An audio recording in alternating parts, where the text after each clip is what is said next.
ও স্নেহের 2026 সালের নতুন বছরে সপ্তম শ্রেণীর ছাত্রছাত্রী বন্ধুরা, আশা করি তোমার সবাই ভালো আছো। আজ আমরা যে বিষয়টি নিয়ে আলোচনা করব সপ্তম শ্রেণীর ফার্স্ট ইউনিট টেস্ট অর্থাৎ প্রথম পর্যায়ক্রমিক মূল্যায়নের ইংলিশের কোশ্চেন পেপার নিয়ে। দেখো সরাসরি স্ক্রিনে তোমার ক্লাস 7-এর ফার্স্ট ইউনিট টেস্ট অর্থাৎ প্রথম পর্যায়ক্রমিক মূল্যায়নের ইংলিশের কোশ্চেনটা দেখতে পাচ্ছ। ফুল মার্কস আমাদের রয়েছে 30, সময় তোমাদের রয়েছে 1 ঘন্টা। প্রথমে তোমার নাম, রোল নং আর সেকশন লিখে তারপরে কিন্তু প্রশ্নের উত্তরটুকু শুরু করবে। দেখো একে দাগে রয়েছে read the following passage carefully and answer the question. খুব ভালো করে তোমরা কিন্তু সিনের প্যাসেজটা পড়ে নেবে, তারপরে কিন্তু প্রশ্নের উত্তরগুলো শুরু করবে।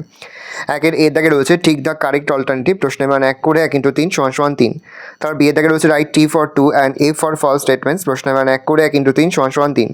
সি এর দাগে রয়েছে অ্যান্সার দ্য ফলোয়িং কোশ্চেন্স, প্রশ্নের মান 1 করে 1 × 3 = 3।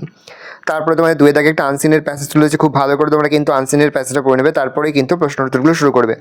দুইয়ের এ দাগে রয়েছে write T for true and F for false statements, প্রশ্নের মান 1 করে 1 × 2 = 2। বি এর দাগে রয়েছে অ্যান্সার দ্য ফলোয়িং কোশ্চেন্স, প্রশ্নের মান 2 করে 2 × 3 = 6। সি এর দাগে তোমাদের মোট দুটি প্রশ্ন দেওয়া রয়েছে, প্রশ্নের মান 1 করে 1 × 2 = 2। তারপর গ্রামার ভূগোলে যে প্রশ্ন করা হয়েছে 3 দাগে রয়েছে ডু এক্স রাইটেড, এখানে মোট তোমাদের 5টি প্রশ্ন দেওয়া রয়েছে, প্রশ্নের মান 1 করে 1 × 5 = 5। তারপরে তোমাদের রাইটিং স্কিলের মধ্যে হচ্ছে একটা স্টোরি রাইটিং, প্রশ্নের মান রয়েছে 6। এই রয়েছে টোটাল তোমাদের ফার্স্ট ইউনিট টেস্ট অর্থাৎ প্রথম পর্যায়ক্রমিক মূল্যায়নের ক্লাস 7-এর ইংলিশের প্রশ্নপত্র। ভালো করে প্রশ্নপত্রটা দেখে নাও।